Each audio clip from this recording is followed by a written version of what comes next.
You found it. Your home for the best content on your favorite team, the Fighting Tigers of LSU. Do us a favor. Subscribe to the channel. Leave your comments below. Be sure to smash that like button.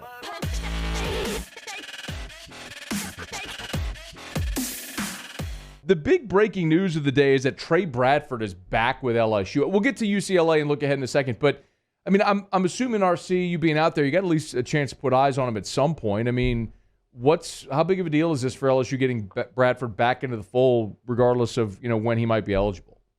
I mean, I don't even know anymore, Matt. And All right. here's what I'm gonna tell you. I've seen the reports and people are excited.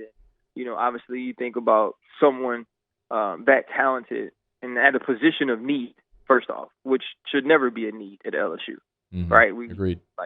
Grow them, And so now you look at our situation, and I'm watching the game on Saturday, and Jordan FaceTimes me. My son, he FaceTimes me, not Michael Jordan, and he's telling me about all the money he lost, right? Because he goes to Arizona State. So many of those kids are from California. They're talking trash to him, and he goes, "This is what I get for depending on my friends." And it made me laugh, but then we got more into the conversation, and we started talking about how well we knew all of these kids. The Trey Palmers and the Derek Stingleys and the rest of the guys on this roster. How good of talent, how great of talent these kids were in high school. How much of a quote unquote must get many of them were. And then you're watching a Pac-12 game, and you're like, we're being physically dominated by UCLA, team that hasn't had a winning record. And I thought that was extremely hard. And so, getting Bradford back is huge because it adds depth in a position. You need depth. Obviously, you have guys injured. You have guys that can't play right now because of academic issues. And so, all that's good, but you don't even know when he's going to play. Right. And so it's kind of one of those things. It's like you play so bad, people are just looking for any glimmer of hope.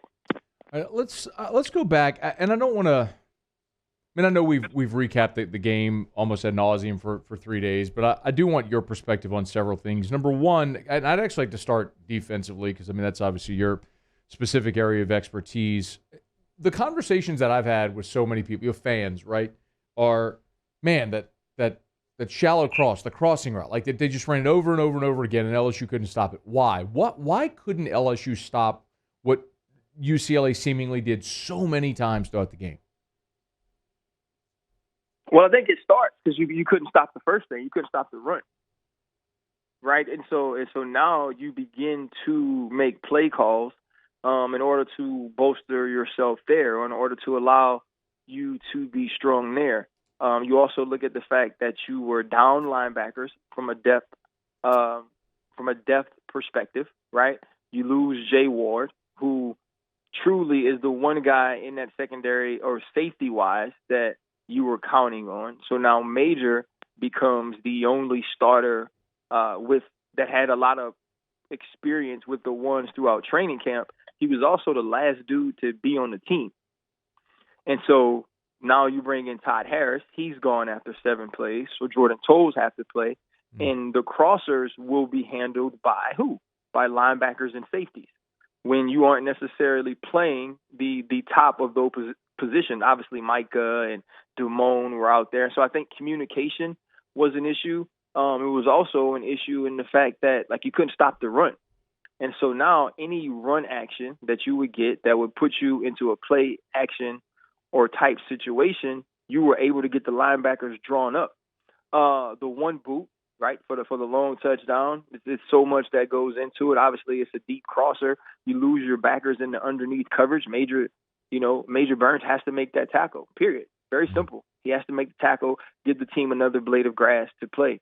You go to the touchdown in the red zone where obviously the underneath crosser is seemingly wide open.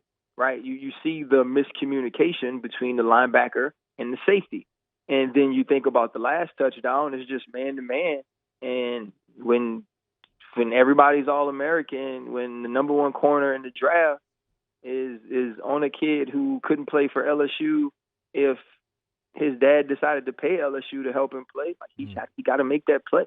Yeah. You know, it's pretty simple. It's man to man. And, you know, I don't say all of those things to be critical of any player in particular. Those are just the facts of what I saw. And I think that's not even the most disappointing part to me. You know, those are things that Coach D, Corey Raymond, all of those coaches have to get corrected from a communication standpoint. I think the other thing that I didn't like is when things like that are going on, somebody just has to take it upon themselves to do something. And you can't always make an interception, or you can't do those things, but you can be physical. You can bring energy. You can bring hustle. You can bring effort. I think that's the next step this defense has to take before they can even fix any of the communication issues.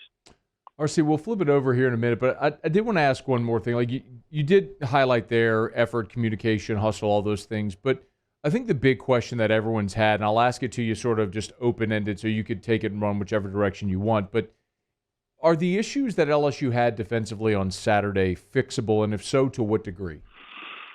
I think they're fixable. I do think they're fixable. I don't think they're fixable to a degree where we can compete to win the SEC West in any way.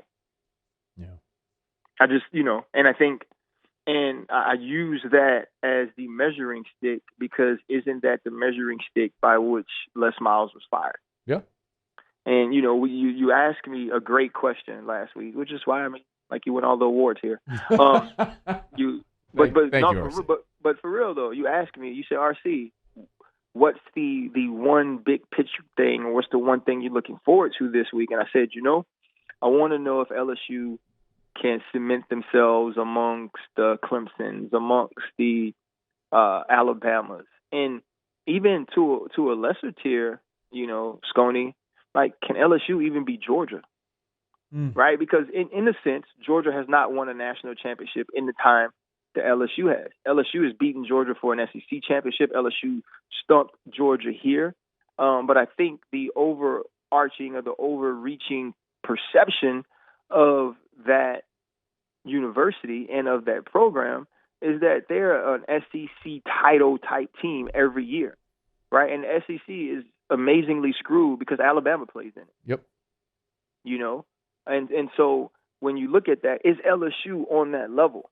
You know, or is that one championship kind of standing out and bolstering the rest of the year surrounding it? And so I think, you know, you have McNeese this week. You have to obviously come and play well. I think Central Michigan, you know, shortly after, you got to win those games. But what you do against the Mississippi State and Ole Miss seems to be a better football team. There are going to be some tough games down the line here, and LSU definitely needs to fix those defensive problems, but you need to fix offensive problems too. And, you know, we're all honest enough to know that starts at the top, but there's such a big thing about coordinating and coaching and adjustments and player development in college, and we're going to see if they can get some of those things done throughout the season. Hey, thanks so much for watching. Please leave your comments. I love to interact, and be sure to hit the red subscribe button below.